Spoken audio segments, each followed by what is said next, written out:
Education सद्गुरु के इस video lecture में एक बार फिर आप सभी का बहुत बहुत स्वागत है। दोस्तों, जैसे कि हम अपने उत्तराखंड से संबंधित कुछ अलग अलग विषयों पर चर्चा कर रहे हैं, तो दोस्तों आज की अपनी इस वीडियो में हम बात करेंगे उत्तराखंड की प्रमुख जल विद्युत परियोजनाओं के बारे में। क्योंकि अक्सर एग्जाम में उत्तराखंड में चल रही विद्युत परियोजनाओं के बारे में और उनकी लोकेशन को लेके कुछ ना कुछ सवाल पूछ ले जाते हैं, तो इसलिए यह वीडियो भी आपके लिए बहुत ज़्यादा इंपॉर्टेंट होगी। क्योंकि इसकी जो महत्वता है वो विद्युत परियोजनाओं से और उनसे पूछे जाने वाले प्रश्नों से है।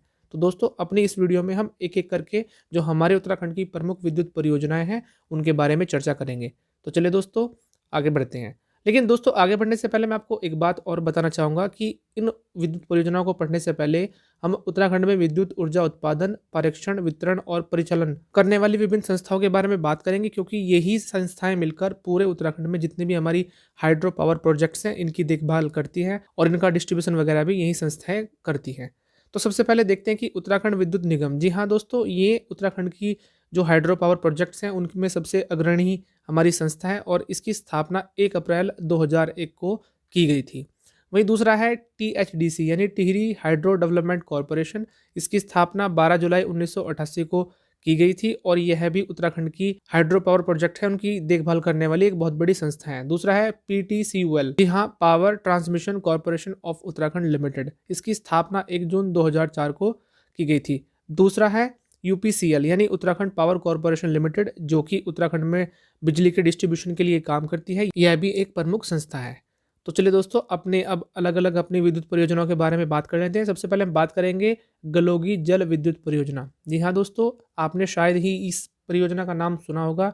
ये परियोजना इसलिए खास है क्योंकि ये उत्तराखंड की सबसे जो पुरानी परियोजना है उनमें से एक है। जी हाँ दोस्तों, गलोगी जल विद्युत परियोजना मसूरी के भट्टा फॉल में स्थित है। इसकी क्षमता 1000 मेगावाट की है। तो दोस्तों, ये जो परियोजना है ये मसूरी के में जो भट्टा फॉल है ये उसमें स्थित है और जो इसकी पावर जनरेटिंग जो कैपेसिटी है वो 1000 मेगावाट की है। वहीं दोस्तों, गलोगी जल विद्युत परियोजना उत्तराखंड की पहली जल विद्युत परियोजना है और इसमें से 1909 से ही विद्युत उत्पादन हो रहा है। जैसे कि मैं आपको पहले बता चुका हूँ कि ये उत्तराखंड की सबसे पुरानी विद्युत परियोजना है और क्योंकि ये 1909 में अंग्रेजों के ज़माने में बनी थी, इसलिए तब से ही उत्तराखंड में पावर जनरेटिंग का काम कर रही है। इसलिए यह भी एक खास विद्युत परियोजना है। चलिए अपनी अगली विद्युत और सबसे महत्वपूर्ण विद्युत परियोजना के बारे में बात कर लेते हैं, जिसका नाम है टिहरी परियोजना। जी हाँ, ये जो टिहरी परियोजना है यह न केवल उत्तराखंड या भारत में बल्कि दुनिया में बहुत ज़्यादा मशहूर एक विद्युत जनरेटिंग परियोजना है। टिहरी जल विद्युत परियोजना भागीरथी तथा भिलंगना नदियों के संगम पर टिहरी में स्थित है। दोस्तों, क्योंकि ये जो हमारी टिहरी डैम परियोजना है ये दो नदियों के संगम पर है, इसलिए ये ज़्यादा महत्वपूर्ण है और यहाँ पर भारी मात्रा में इस परियोजना को जल भी प्राप्त होता रहता है। वर्तमान में टिहरी बांध एशिया का सबसे ऊंचा बांध है, जिसकी ऊंचाई 260.5 मीटर है और इसकी विशालता के कारण ही इसे राष्ट्र का गांव कहा जाता है। तो दोस्तों, इसमें आप देख सकते हैं कि इसमें कुछ हमारे प्रश्न इसमें निकल के आ सकते हैं कि एशिया का सबसे बड़ा बांध कौन सा है, जो कि टिहरी बांध है। दूसरा, इस बांध की ऊंचाई कितनी है, जैसे कि आप देख रहे होंगे 260 मीटर है और इसकी विशालता के कारण इसे राष्ट्र का गांव भी कहा जाता है। जी हाँ दोस्तों, राष्ट्र का गांव भी इससे एक प्रश्न बन सकता है कि किस विद्युत परियोजनाओं को राष्ट्र का गांव कहा जा सकता है। तो दोस्तों, आप इन सब चीज़ों को नोट कर सकते हैं। इसके अलावा टिहरी बांध की कुल उत्पादन क्षमता 2400 मेगावाट है। जी हाँ दोस्तों, इसकी जो उत्पादन क्षमता है वो 2400 मेगावाट है। वहीं टिहरी बांध की कुल जल धारण क्षमता 354 करोड़ घन मीटर है तथा इसका जलाशय 42 वर्ग किलोमीटर में फैला है, जिसे स्वामी रामतीर्थ सागर के नाम से जाना जाता है। तो दोस्तों, ये जो टिहरी डैम है और इस टिहरी डैम की आप कैपेसिटी देख चुके हैं कि इसमें कितना कितना हमारा जल धारण इसकी क्षमता है। वहीं जो सबसे खास चीज़ है वो है कि टिहरी डैम के द्वारा जो एक झील बनी हुई है, बहुत बड़ी विशाल झील बनी हुई है जो कि 42 वर्ग किलोमीटर में फैली है। इसका जो नाम है वो है स्वामी रामतीर्थ सागर। दोस्तों, ये एग्जाम के प्रोस्पेक्टिव से बहुत ज़्यादा इंपॉर्टेंट हो जाता है कि ये जो टिहरी डैम के द्वारा जो झील बनी हुई है उसका क्या नाम है। इसका नाम है स्वामी रामतीर्थ सागर। वहीं टिहरी डैम परियोजना को 1972 में योजना आयोग ने स्वीकृति प्रदान की थी और 1978 में सिंचाई विभाग द्वारा इसका निर्माण शुरू किया गया था।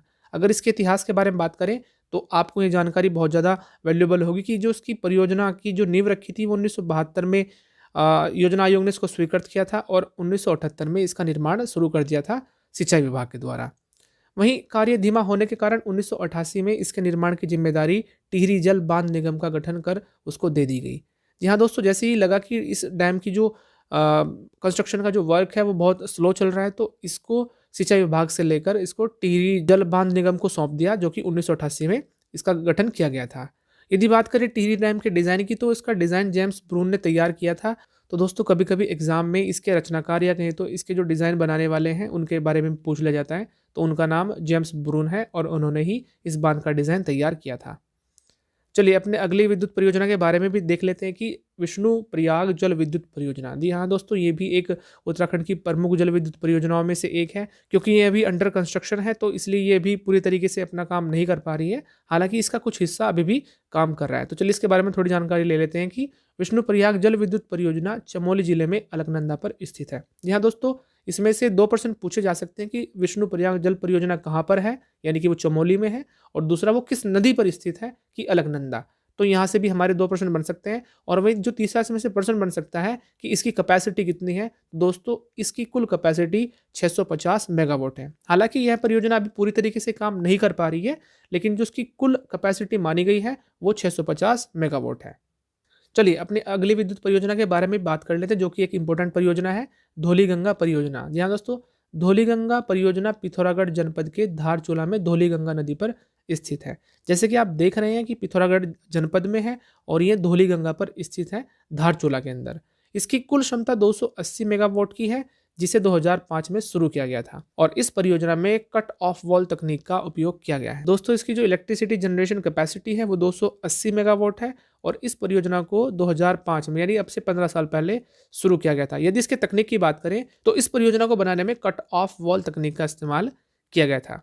इसके अलावा दोस्तों चलो हम बात कर लेते हैं कि उत्तराखंड में कौन कौन सी और भी अन्य छोटी विद्युत परियोजनाएं हैं, वो किस नदी पर बनी हुई है, उसकी कैपेसिटी कितनी है और वो किस जिले या किस जनपद में स्थित है। तो इसमें हमारी पहले नंबर पर मनेरी भाली परियोजना, जो कि भागीरथी पर स्थित है और इसकी जो कैपेसिटी है वो 90 मेगावाट है और ये उत्तरकाशी जिले में स्थित है।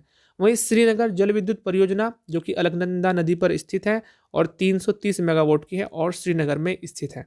वही तीसरी परियोजना का नाम है गंगा नहर। जी हाँ, गंगा नहर परियोजना का नाम है। उसकी कैपेसिटी 20 मेगावाट है और वो हरिद्वार जिले में स्थित है। वहीं खटीमा परियोजना है, जो कि शारदा नदी पर है और इसकी कैपेसिटी 41 मेगावाट है और ये उधम सिंह नगर में स्थित है। झिब्रो परियोजना, जो कि टोंस नदी पर है और इसकी कैपेसिटी 240 मेगावाट है और ये देहरादून में स्थित है। रामगंगा परियोजना, जो कि रामगंगा नदी पर है, इसकी कैपेसिटी 198 मेगावाट है और इसकी जो स्थिति है या इसकी लोकेशन है वो पौड़ी जिले में है। वही है आखिर में टनकपुर परियोजना, जो कि शारदा नदी पर है और इसकी जो कैपेसिटी है वो 120 मेगावाट की है और ये चंपावत जिले में स्थित है। तो आई होप दोस्तों आज की वीडियो आपको पसंद आई होगी। अगर वीडियो पसंद आई होगी तो वीडियो को प्लीज़ लाइक करें, कमेंट करें और दूसरों के साथ शेयर भी करें। और अगर हाँ दोस्तों, अगर आप हमसे कुछ क्वेश्चन पूछना चाहते हैं उत्तराखंड से रिलेटेड, तो आप हमारे कमेंट सेक्शन का इस्तेमाल जरूर करिएगा। और अगर आप पहली बार इस चैनल पर विजिट कर रहे हैं तो चैनल को सब्सक्राइब करना बिल्कुल भी मत भूलें और बेल वाले आइकन को जरूर दबाएं, ताकि आने वाली नई वीडियो की नोटिफिकेशन सबसे पहले आप ही के पास हो। तब तक के लिए आप इस चैनल पर लगातार बने रहिए।